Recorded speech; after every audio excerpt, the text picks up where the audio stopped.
to INS, the International News Service, your source for the most important weird news from across the globe.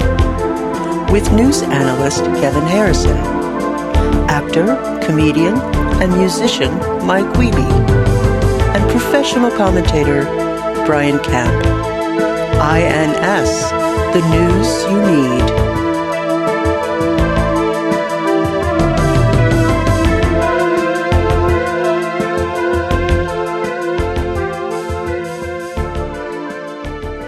What happens if you cuss? Well, then I lost my cuss sobriety. I don't. And then there was an intervention. I had a bunch of close people. So what counts over. as like what are you counting as a cuss word? Like how intense does language have to be? A word, B word. I don't know. Definitely the C word. Bungle. Yeah. D word. Dang. Yeah. The E word for sure. Egad. We're gonna work all the way down to I mean, yeah, it's pretty much every cuss word. Yeah, I would say. We'll be monitoring this. I mean, it's every legal cuss word. Uh-huh. Like what rating cuss word? Yeah, like, you'll say like. What is the most intense word you can say that is not a cuss word? Probably. Well, sometimes I'll say the word but I'm not referring to. It sounds close. Oh, so sometimes you might be out in nature and you go, "Hey, damn," and they're like, "Michael," and they go, "No, beaver dam." Yeah. All right. I'm sure that happens all the time. I could probably get in trouble for beaver too. I don't understand. In the old days, when I was a cusser. Yeah, it's the best line from The Naked Gun. Nice beaver. I just had it stuffed. Oh. So what about? I don't watch movies like that anymore, though. What about phrases that are dagnabbit, that are clear replacements for more serious cuss words? Do you allow yourself? Legally, you can get around it. Legally, that's technically not a cuss, but it's a slippery slope. You know, it's like people that are California sober with alcohol, where they still smoke weed all the time. Yeah, it's strange. That's what's saying. D-nab it. That's like I don't even want to do it because it's like opening. Well, when you say D-nab it sounds like you want to say something a lot worse. I mean, even just saying that word is basically a heroin addict holding a syringe. You can be sober and hold a syringe full of heroin. I don't think you're struggling and like not use it, and you're still sober, but it's a slippery, dangerous slope. What would you like us to do if you slip up? Like if you, because I mean, we want to support you, but we want to hold you accountable, right? I think that's part of any kind of program is us saying, "Hey, we love you, we support you." Right. You just said this word that we know is a cuss. That's more intense than I'm willing to. And we're saying a cuss, right? Not a cuss word, just a cuss. Right. A cuss. Not a curse. It's a cuss. Can you still hex people? I still curse people. That's an occult ritual that I'll involve myself in. Yeah. No reason to denounce your religion. Yeah. But if I hear you say one of those words, or Kevin catches it, right, or the listener does, like what's a good way to make sure that you're made aware of and you're dissuaded from doing it again? If we were in the room, I would ask you to punch me in the genitals. Right. And that's henceforth, right? That's something that you want. Well, I mean, I just anyone who hears you say that, you would want them to punch you in the genitals. I mean, I'm excited for this. I do. Everything is one day at a time. I'm not saying I can't. It's not healthy for me to say I will never cuss again. But never cuss again. It is knowing that by swearing, by cussing, I could throw my life away. I remember hitting rock bottom. Right. And I told a baby to go F itself. I screamed it at the top of my lungs. Right. And when was this? That was about 25 days ago, Yeah. Whose 26 days ago. Because that wasn't the last thing that I said, but that was what I was in a Woolworths. And it was just some kid. The place that closed 35 years ago. Woolworth. Yeah. there are any number of international listeners right now who probably believe that there's a Woolworths on every corner. Well, it was ask the soda jerk to make you a malted. Set. It was a film set of a Woolworths. Oh, that sounds like a good movie. It's gonna be a good movie. And the thing is, it wasn't scripted either. It was an actor. It was a little kid actor, and he stepped on my lines. And I let him have it. What'd you say exactly? I said, F you, you little T. Okay. Titty? Think the phrase, if it's brown, let it mellow. That kind of tea. I don't remember the full saying. Right. Obviously not. How about aw shucks? Ooh, yeah, that's a good one. Yeah, that would be legally... That would be okay, but again, it's literally exactly the same thing as being a crack addict and hanging out in a room where there's a bunch of ladies with their bare breasts sorting a bunch of crack and knowing that I could just grab a handful and be, it's like, I'm not going to put myself in that position. I see. Are you describing the scene in like every third movie? Yeah. Where there's a basement of people nude packaging drugs? Yes. Okay. Wait, why are they nude? Well, so they don't steal it, man. So they don't steal. I knows. That's like, I want to know which director first decided to put that in a movie, and then that would be an interesting chart to see the expansion of that scene. Probably just did it because they wanted to see a bunch of mud flaps. There's that movie Pieces where there's an aerobics class, and it was originally supposed to be nude because when the director brought all these people in, he's like, "All right, now strip down," and they're like, "What?" He goes, "Well, aerobics." I'm sorry, he's Italian, so imagine me with a thick Italian accent going, "Well, aerobics classes are supposed to be nude," and the aerobics instructor was like, "No, that's not how that works." Are you talking about Pieces? Yeah, Pieces. Reese's Pieces. Did they get naked? I guess the ones who started Nobody to strip would do down, it, right? No, that one. So the one of them gets killed in a shower later in a scene where she also pees herself, and apparently she got topless, and they were like, "Oh no, we're not going to do that." And he's like, "I got a scene for you." That was she went the extra mile for that director. Pieces on Tubi. Check it out. They're not a sponsor, but they should be. Is it spelled? Really should be Peaces? No, Pieces. That's a great movie. Like Reese's. Is it really? Like Reese's It's Pieces? a lot of fun. Yes. Reese's what? Reese's Pieces? Yes. Okay. You said something else that was close to a cuss. I don't even know what that would be. Yeah, just know that I have one function now, and that is to catch you slipping. Welcome to the International News Service. Where wait. Okay. Okay. What? I'm leaving. Ah, man. Bye, Mark. I got to go edit. I'll see you. When are you going to come down? When are you going to come down and visit us in Central Texas? I never get invited. I don't know, because you won't ever go. You won't go.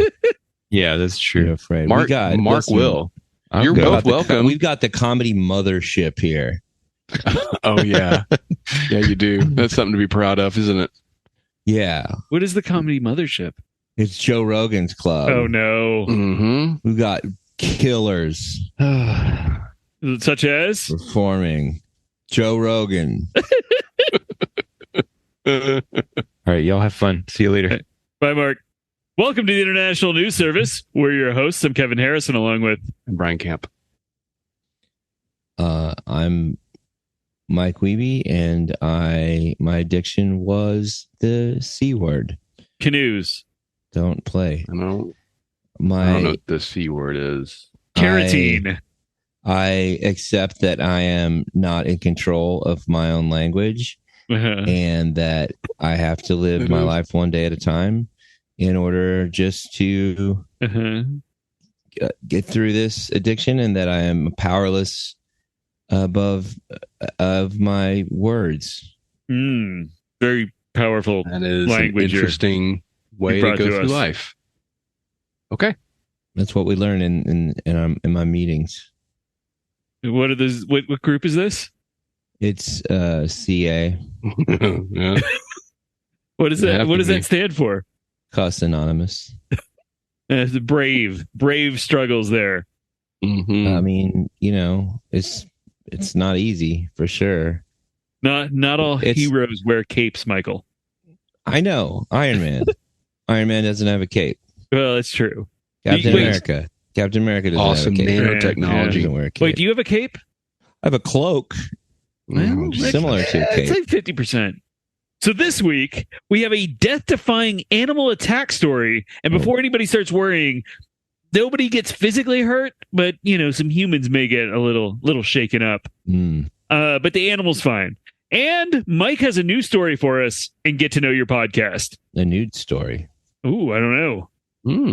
This story that we're going to unveil harkens back to subjects covered in some of the very first INS news broadcasts. Wow. Ooh, is it dolphin related? Let's just say that it swims in similar territory. Okay. All right. I'm very excited. Can't wait. So our first story comes to us from the Los Angeles Times. Oh, LA Times. Pacific. The liberal LA Times. The liberal Pacific LA Times. Mm-hmm. So if you remember back to episode 49, they're going to hear this 3 hours from now. They get this 3 hours after. Oh, yeah. Right. Yeah. Obviously, that's how that works. 2 hours. Yeah. Well, even though this doesn't come out till. But they're also really lazy and on dope out there, so that even if it gets over there 2 hours ahead, I was going to say, you said it, Michael. Why'd you alienate the state that has the second most number of listeners for us? Go ahead. Yeah, it's just on accident, though. There's aliens there? Surely. Well, they're everywhere. Yeah. According to some. There's supposed to be a lot of new UFO stuff coming out in the next couple weeks. Guys. Yeah, I'm excited for it. Of course, by the time we get to it, I'll just be like, we'll do a live episode. Okay. We're doing it live. Fuck it. All right. I don't need to hear that. That's not. That's it. Like, I'm not trying to trigger. And that's the thing is, like, I don't want you guys to feel like you have to censor your language, but I definitely would have. I would appreciate it if you didn't rub it in my face. What about a good doggone? Rub what in your face? Yeah, that's a good question. It's like, okay, let's just say I was a hardcore alcoholic. Okay. Oh, yeah. Would you be like, hey, let's go to the bar and we're all going to get tanked? That'd be the first. Would that be what would you invite me to? Or if you came over? No, but alcoholism is a real problem. Yeah. This isn't. Are you kidding me? Yeah, exactly. This is on network TV even. They're saying stuff like this. That's a new thing. It's on network. So like on NBC, there's a special with, I assume, John Stossel people saying are using this kind of language on much. network TV. That's how bad the problem's gotten. Oh, you're talking about standards and practices. I don't practice doing this at all. I have stopped. I don't practice. I'm no longer in the practice of swearing. So okay. So no. Okay. So if you remember back to episode 49. We talked. Oh yeah, it was a good one. I remember that. I remember that day too. It was a little chilly. I think it was a chilly day, but yeah. Well, we talked about sea otters in Singapore. A good day for parkour. I remember. Remember we were out doing parkour. No, it didn't happen. Well, we only did it because my Healy broke. Yeah. So the good thing about parkour is it doesn't require all the gear that a soak or a Healy or a skateboarder. Okay, go ahead. I'm sorry. Continue. So if you remember back in episode 49, we talked about sea otters in Singapore who suddenly attacked, wounded, and chased a man. Now, the same thing appears to be happening in Santa Cruz, California. Didn't we decide that somebody trained those otters to do that? I don't think that was what we decided, no. Okay. I almost swore when I heard that news. That was close. So apparently surfers have been under attack by what the LA Times called, and I quote, an unnamed sea otter. which suggests the otter has a name, but they're not disclosing it for privacy purposes. One victim said he and some buddies were surfing near a cute, friendly otter when another otter appeared out of nowhere and swam right at his buddy. Quote, it bit down on the board. You know what? I have to read this like a surfer dude. Quote, he bit down on the board and chewed a piece, and we were like, what's going on? It then turned towards... What kind of surfer dude? What? I didn't have a lot of space. You know, I didn't really... He didn't say gnarly in the piece. That is not... That is... I'm assuming that you're trying to sound like a Southern Californian, right? No, that Santa Cruz. This is... like slightly Northern California. Stank on it though. You gotta put a little stank on it. There's gonna be a little more, not nasally enough. I think. Western? No. You gotta be like when I'm not surfing, I'm going down to Del Taco. Right. You're almost a burnout, Del but not Taco's really. more of a Southern California thing. Really. They have it all up the coast. They love it. They'll tell you how great it is, even though it sucks. They'll tell you how it's better. Their Mexican food is better than our Mexican food. They are fools. Yeah. It's all dry and gross. Oh, so the badger then turned towards the man who was observing this, who said that the otter jumped on his board and began biting it. The man tried to flip the board, but the otter got right back on and started lunging at him. A local photographer said he's documented numerous similar attacks and said that this otter's aggression has been escalating since mid-June. Quote, It's a little scary. They seem so cute and docile, but these animals are predators. Their bite is as strong as a Wolverine's. So just for the record, an otter's bite is very strong, but it's about a third as powerful as a Wolverine's. Local wildlife officials said they plan to remove the mischievous otter from the wild before any more surfers develop lutrophobia, the fear of otters. Oh, you know what the authorities, animal control in that area, they ought to do something about it. Oh no! This is what we get for no swearing. See, now it's a podcast good. Everyone can listen to. Good, clean. I like that, Mike. Good for you. Yeah, no, everyone can be involved. It's very clever. See Mike Wiebe on stage for more of this humorous wordplay. Mm-hmm. Yeah. So why is the solution to remove the wild animal from the wild instead of just saying like, hey, dipshits, hey, stop surfing. Don't surf here. Yeah. Because or do surf here, but you might get, I mean, are they going to remove every shark because a shark might bite somebody? Yes. No, but surfing culture in that I lived in that specific area just north of Santa Cruz for. Did you taste those crispy waves every once in a while? No, the water's like 50 degrees. I'm not crazy. That's why you got to get your boogie board and body suit, like the kind the lead singer of Living Color used to wear on stage. A cult of personality. Neon lights. Nobel Prize. When the leader speaks, that leader dies. Poignant words. Glad we can quote bad 90s lyrics. Whatever. Great song, man. That was a great song. So what were you gonna say disparaging about surfers in? Oh, just you're Central not gonna. California? They're not like. I was not going to be disparaging, but just surfing is a very strong part of the culture, and you're not going to discourage people from surfing in like where the biggest waves are, specifically like Mavericks or something, or Santa Cruz. I'm not saying just if surf at your own risk. There's animals out here. Well, there's one part of the thing. They can't outswim an otter. No, otters are super fast. Not as fast as me. But how fast do you swim? About 12 knots. That's pretty fast. Yeah. What is that, like 4 miles an hour? About 12. Wow. Yeah. That's a good pace, Michael. Well, yeah. Very good. So, but I mean, okay. I can also do a kick flip on a surfboard. Oh yeah. Let's see it. I'm not in the water. I get it. You're baiting me to cuss.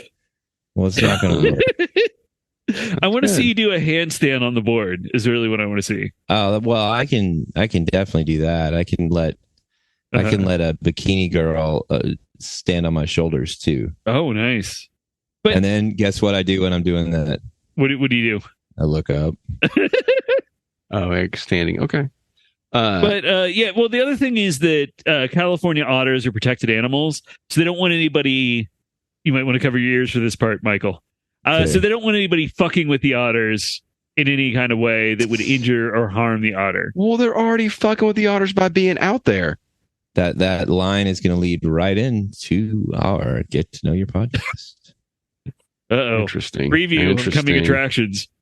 Interesting. So I'm confused that I want to hear from. This seems like a very pro otter hater surf stance, and I think there's probably a lot of surfers. Wait, you said in that part of the country. Surfer a second ago.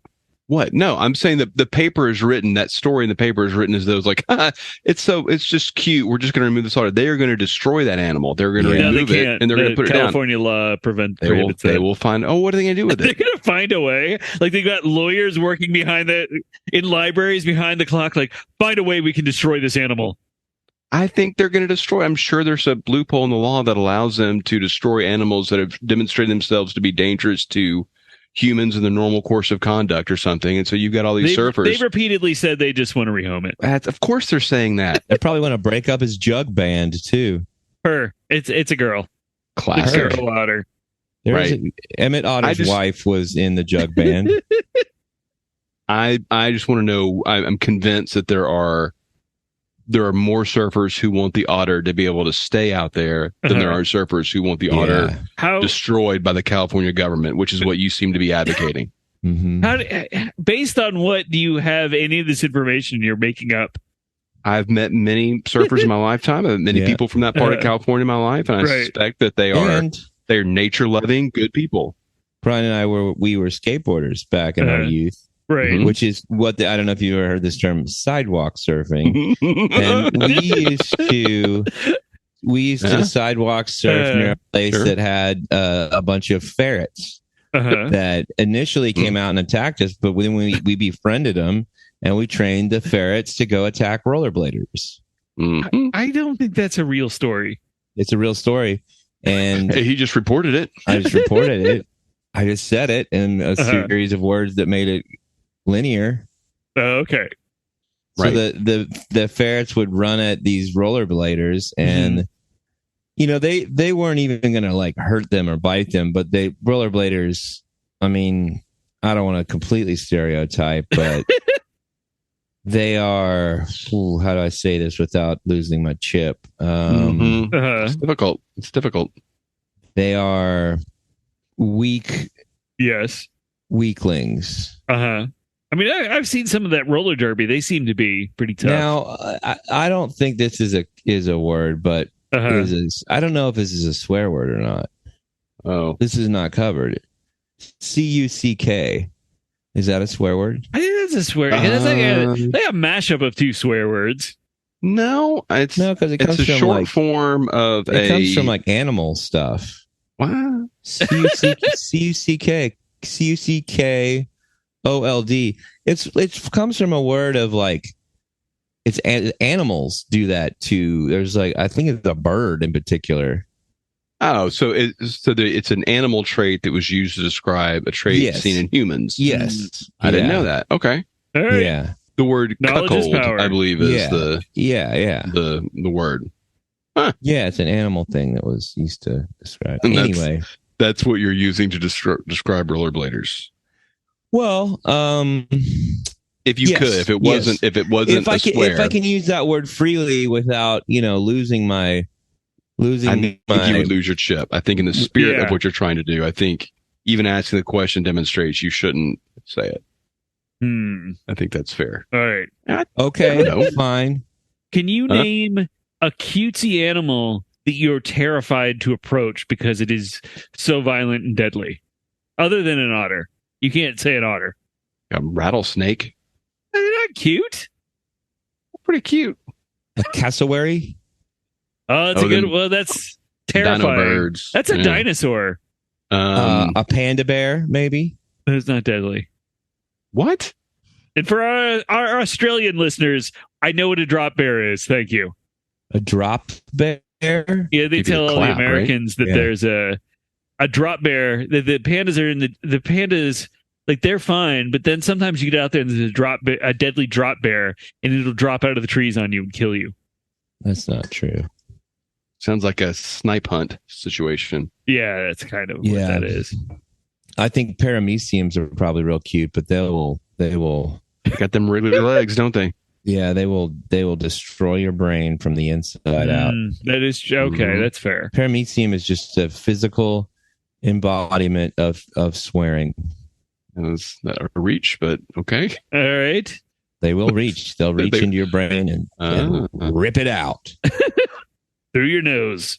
Through your nose. So, Mike, are you ready for Get to Know Your Podcast? Get to Know Your Podcast. Sometimes we talk about things on Get to Know Your Podcast you might not be so familiar with. But guess what? Here we are with a special segment to talk about those things. Now, this is a thing that first came up quite a while back. And we're not specifically referencing that, but a slightly different version, because sometimes people will enjoy horses. And they will have a horse and then they will take it out back and have fun with it. Oh no. But in this case, the horse really is actually having a little fun with them. But sometimes the horse has too much fun and the person wrecked him damn near and did kill him. Oh, man. Kenneth Pinion, a bowling engineer who, according to a King County Examiner's report, this is King County in Washington, the Washington Seattle, area. Correct? King County, Seattle? Yes. Yeah, that is Seattle. He died on July 2nd, 2005 due to acute peritonitis that resulted from the perforation of the sigmoid colon during anal intercourse with a horse. No. Kenneth was also known as Mr. Hands, which is kind of cute. And him and a buddy named H and a buddy named... This is the code names they went by. Oh, okay. They were part of something called a zoo. It's a group of guys that get together and let themselves get raw dog railed by horses. Oh no. Yeah. So there are these guys and they met up over the internet. And I mean, 2005 would have been the main guy was I'm trying to find his name. But his real name was, he was a 50-year-old guy named James Michael Tate. So he lived on a 39-acre farm. And he got in trouble for being in a video of the death of Mr. Pinion. You see, it seems that the man's trailer, they confiscated a recording of Pinion, or Mr. Hands, as he was called, with his by zoophile friends, being, and I'm reading this from the paper, being fucked by a horse they referred to as Big Dick. Oh, what did I just hear, Michael? I'm reading. I'm Michael, reporting. No. I'm reporting. Oh, no. Well, that's a big slip. Did they? Big slip. I think you're going to have to give your coin back. Well, here's the thing. Nobody got really in trouble for this other than Mr. Tate, because at the time, bestiality was legal in Washington. Oh, no. And since there was no evidence of men abusing the animals, Tate was only charged with trespassing, and he got a $300 fine. The scandal was so salacious, however, that the Washington state made bestiality a Class C felony, punishable by up to 5 years behind bars and a $10,000 fine. Shortly after Pinion's death, with the state Senate voting unanimously for the bill. See, that's the thing that, you know how the country's so divided right now? Well, this was both Republicans and Democrats came together completely on the subject of horse sexery. Right. I mean, I'm guessing it was general bestiality and not just the horse was railing them. Right, but I'm guessing they outlawed all bestiality, not just horse railing by well, it's hard to prove, because is it abuse or is it giving pleasure? It is abuse, and I don't think that's much of an argument. I know that Mr. Hands would have disagreed with you.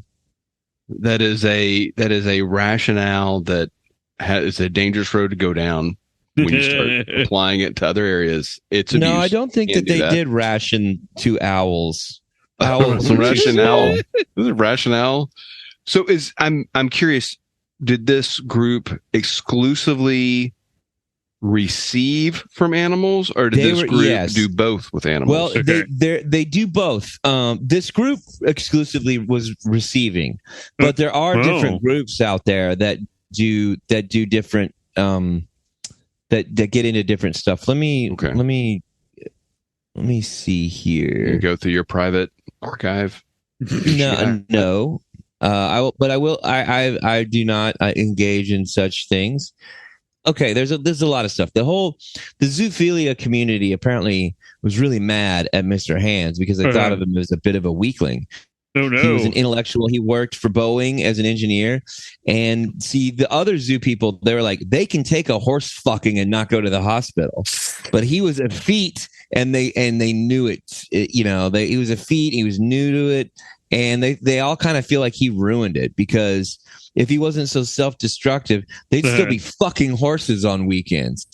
And they went, so the other guy, Tate, went and just dumped him off at a hospital. And in a way, they were like, you dump him off at the hospital without telling him what went on. And like the media had a big field day over it. And that's what the media is what ended them. Because if you think about it, up until this incident, Seattle, Washington, beautiful, gorgeous place, home of grunge music, also horse fucking paradise.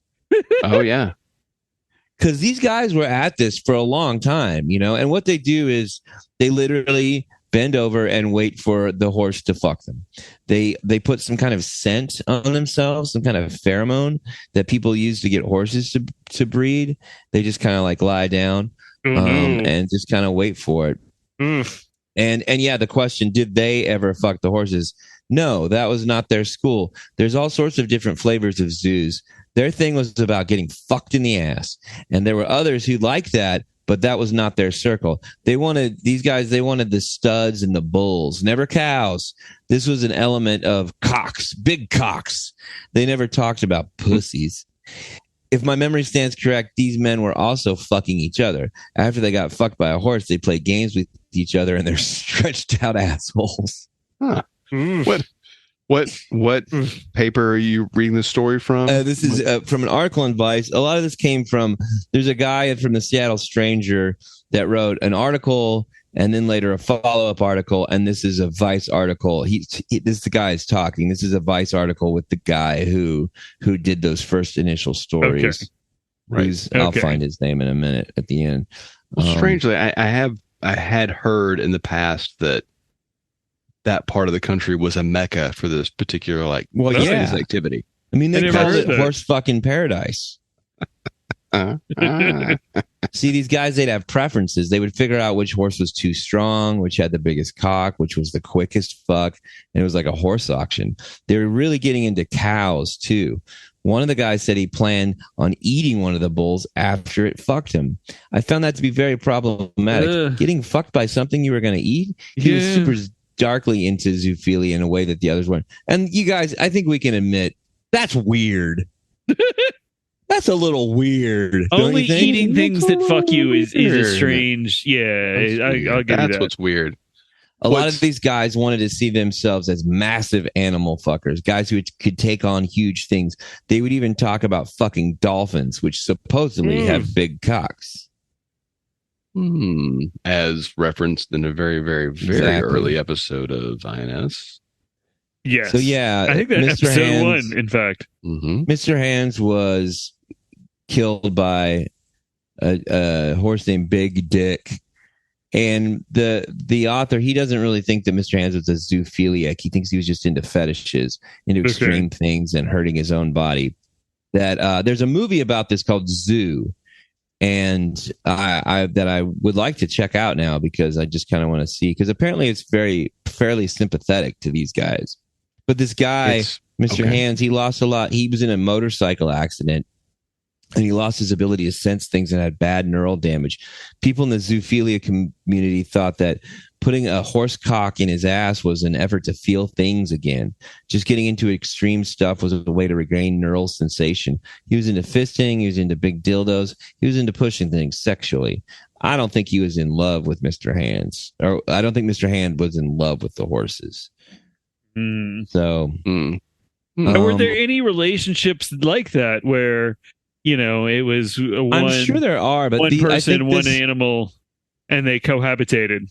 I'm sure there are, but not with these guys. So I feel like that implies consent when you start using terms like cohabitate. Yeah, it's fair. I don't know that's what's going on. You win this round, Brian. Oh, so yeah, now it's a felony. The town was really rocked by this, and they were asking this girl that was a waitress in a place, but she thought that horse sex was gross, but not a big deal. And she said, but horse people around here, they were really pissed. It was like they were ready to kill those guys. You don't just fuck horses. It's wrong. It's evil.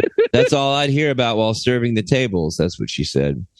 The guy went over to the author. He went over to the house of the lady that lived next door to Mr. Pinion and was like, "How well do you know your neighbor?" And they were like, the lady was like, "I don't really know him, but he seems real nice." And she was like, "I haven't seen him around in a while." Like, "Yeah, he died 6 months ago." And she was like, "He's dead? That's awful. I didn't know it." And then when they explained the manner in which he died, the woman's sadness also turned to shock. Wow. I think the story is the way people reacted to this happening. That's the real. There's a lot of that. So there's a lot of these zoo cliques. They meet up through the internet, and apparently, like, there was no way to meet up before the internet. So now there are these like groups of guys. And thanks, Al Gore. Well, it's very true. It's very true. If he wasn't so self-destructive, he'd probably be out there. All these guys. If Mr. Hands wasn't so self-destructive, they'd be out fucking horses this very weekend. Well, just think about it. This last weekend, they could be having sex with horses. Can't you guys imagine that? No, I don't want to imagine that. Well, just think about it. They're just sitting down on their hands and knees, their raw anus rubbed up with horse pheromone. Oh no. And a horse, getting a massive erection, and then another guy probably helping to handle the erection because they get real big. It's kind of hard for him to aim with those things. Just think about it. And then just the giant writhing in and out. And the thing is, like, this is, ladies like horses a lot, right? There's something very erotic about them. About ladies? Well, I mean, yeah. But, the idea of a horse. So I guess to in summation, that it's not just the ocean that has creatures to, quote, have a little fun with. It's also right here on dry land. Well, back profound. to you, Kevin. So I do have a question about this because there is a gray area here, I feel like, because aren't there people... Yeah, there's also a pink area. Aren't there people whose job it is to extract the semen from certain animals, and don't they have to stimulate the animal to do that? That is a way, yeah. So yeah. Couldn't these people go and just get that job? Think that is not part of what they like about it. Yeah. I think they're the more legality of it is not fun. I think, and this is one of the awful things about late stage capitalism. Oh, here we go. I think they're just into horse cum for the money. If you can believe that. I see. Okay. I do imagine that is something that some of these like zoo guys probably complain about. These motherfuckers out there jacking off the biggest, roundest horse cocks. And it's just all about money for them. It's just all about fucking money. I mean, I feel like I would find that more traumatic than the animal would. I'd be like, I really don't want this job. Like if I just out of high school, it's like, hey, where your parents are just like, you just have to get the paper every day and apply to every single job until somebody hires you. And it's like, I guess. And then you apply to every single job. That job pays really well. I don't know that it does, but I don't know what to call that job, so I don't know. Didn't we do a story about bull semen and we determined that it's worth cajillions of dollars? It is worth a lot of money, yeah. Yeah. Way, a lot of money. That was like around episode 49. And you can't damage the animals, so you have to be knowledgeable. I think animal husbandry is a noble profession, and I encourage anyone who's looking for work that is something other than destroying otters or destroying animal kind across this wonderful planet we call Earth to explore jacking off horses. As a profession. As a profession, okay. Yes, as a profession. As a legal profession. Yes, as a legal profession. Well, do you guys remember, like and this is an era of the internet where before the skin layer of YouTube and Facebook and social media, before everybody consumed content through a different provider, like you could like similar to I think Rotten.com had like images of this happening. Like this stuff was out there. It was easy to find, and people would play jokes on one another by sending them links to videos of said things happening. Yeah. I mean, I feel like there's still corners of the internet with things like that. I just don't go to those. Sure. Yeah, it was right. It was such an era of such little regulation that it was not just readily accessible. It was more truly an era where you could stumble upon something and say like, holy crap. Yeah. Right. There was a guy now, you don't really stumble on that stuff anymore. There was a guy who would manually masturbate birds. And specifically, his job title was giving HJs to Blue Jays. I do know there's a hat they have for falconers. Falconers wear a mesh hat, and the falcon, they'll wear the hat, and then falcons will land on it and fuck the hat, and that's how they get falcon semen. That's kind of like giving HJs to Blue Jays. Or should it be BJs to Blue Jays? Can you say HJ? Is that too much? BJ? That sounds like a cuss word. Well, I'm gonna be honest with you. I'm back to day one. Like I'm gonna go back into the meeting tomorrow. Cock and fuck like 1,000 times. Yeah, I'm gonna have to go. Right. I'm gonna have to call in a meeting tomorrow. I'll probably call my sponsor after this. Right. Yeah, that's an important job. Your cuss sponsor. Kirk Cameron.